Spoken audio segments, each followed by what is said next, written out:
Je jure de respecter la Constitution et l'État de droit, de remplir consciencieusement les devoirs de ma charge dans le strict respect de ses obligations de loyauté et de confidentialité à l'égard du chef de l'État, je le jure.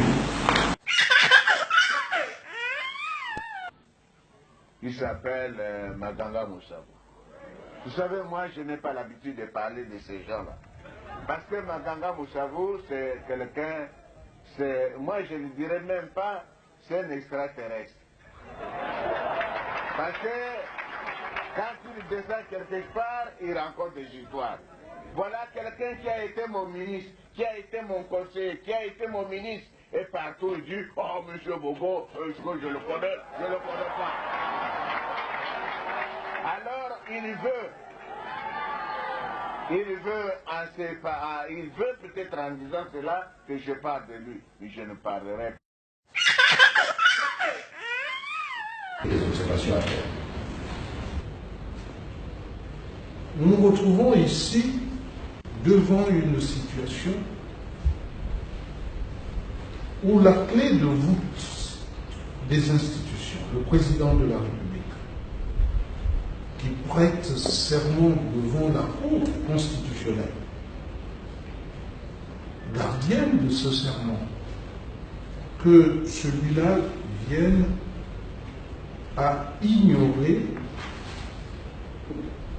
ce serment et à ne pas appliquer une disposition pourtant claire qui stipule que le président de la République est assisté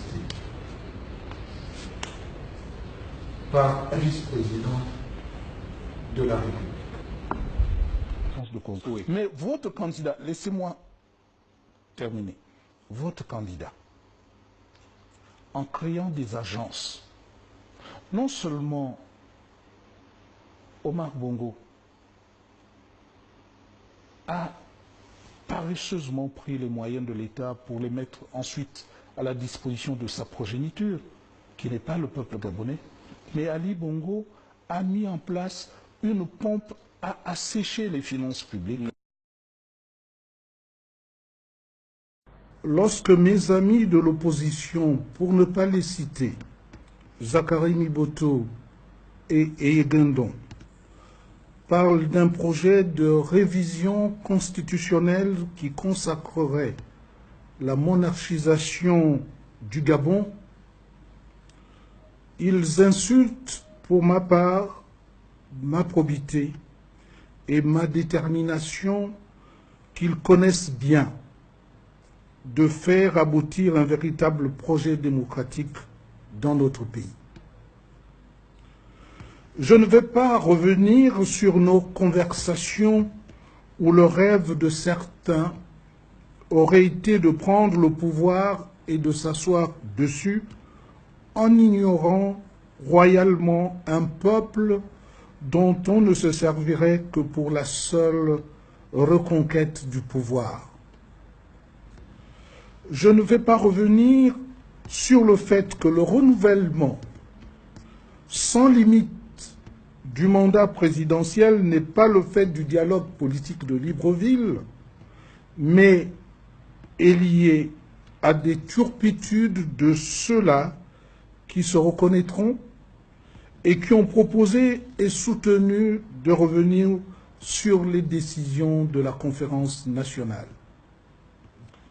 Ce faisant, lorsque pour distraire le peuple gabonais, comme on a toujours su le faire, on parle de soumettre à référendum les actes du dialogue en se référant à sa souveraineté, de qui se moque-t-on?